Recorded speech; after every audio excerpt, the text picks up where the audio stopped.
আপনি সংবিধানকে মানলেন না, তাহলে অধ্যাদেশ যে জারি হয়েছে যে সংবিধানের আলোকে, সেই অধ্যাদেশটা কি তখন বৈধ হয় যদি আপনি সংবিধানটাকে না মানেন? আপনার অধ্যাদেশ বৈধ না হলে গণভোট বৈধতা কিভাবে আসে? আমি আইনের দৃষ্টিভঙ্গিটির কথা বলছি। প্রক্রিয়া এবং সনদ দুইটা নিয়েই সমস্যা আমি মনে করি।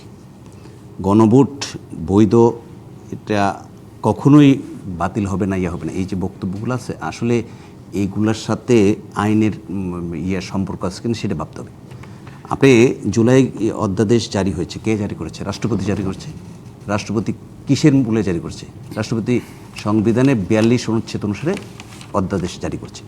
এখন আপনি সংবিধানকে মানলেন না, তাহলে অধ্যাদেশ যে জারি হয়েছে যে সংবিধানের আলোকে, সেই অধ্যাদেশটা কি তখন বৈধ হয় যদি আপনি সংবিধানটাকে না মানেন, সংবিধানকে ছুঁড়ে ফেলে দেন? প্রশ্ন আসে না? তাহলে আপনার অধ্যাদেশ বৈধ না হলে গণভোট বৈধতা কিভাবে আসে? আমি আইনের দৃষ্টিভঙ্গিটির কথা বলছি। নিয়ম কি, কোনো আইন যদি হয় অধ্যাদেশ আকারে আসে, তাহলে পরবর্তী সংসদ যখন বসবে তার 30 কার্য দিবসের মধ্যে উপস্থাপিত হবে এবং পাশ হতে হবে। এখন যে অবস্থা দেখা যাচ্ছে যে 30 কার্য দিবসের একটা অংশ কিন্তু চলে গেছে, বাকি অল্প কিছুদিনের মধ্যে এটা চলে যাবে।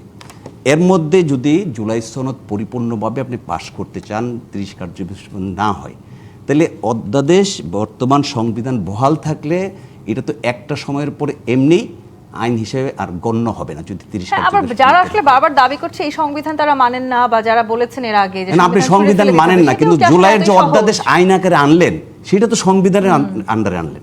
তাহলে আপনি সংবিধানের আন্ডারে আনার দরকার ছিল কি আপনি অন্য কোনো প্রক্রিয়াতে আনতেন?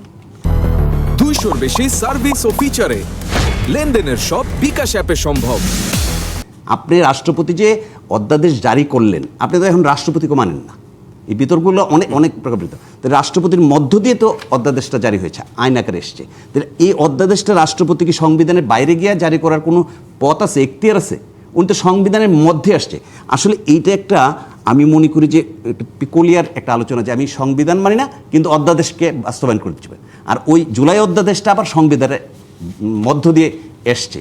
আপনাকে ঠিক করতে হবে আগে সংবিধান মানবেন কিনা। সংবিধান মেনে আপনি সংবিধানের ভিতর দিয়ে যেভাবে আসতে পারে জুলাই সনদের যে দাবিগুলা, সংবিধানে যে জায়গাগুলা, সেই জায়গাগুলাতে যেটা আজকের সংসদে হয়েছে, যে না এক মিনিট বলে, আজকের সংসদে যেটা হয়েছে যে একটা কমিটি হবে, সেই কমিটি বিবেচনা করবে কোন কোন বিষয়গুলো আনা যায়।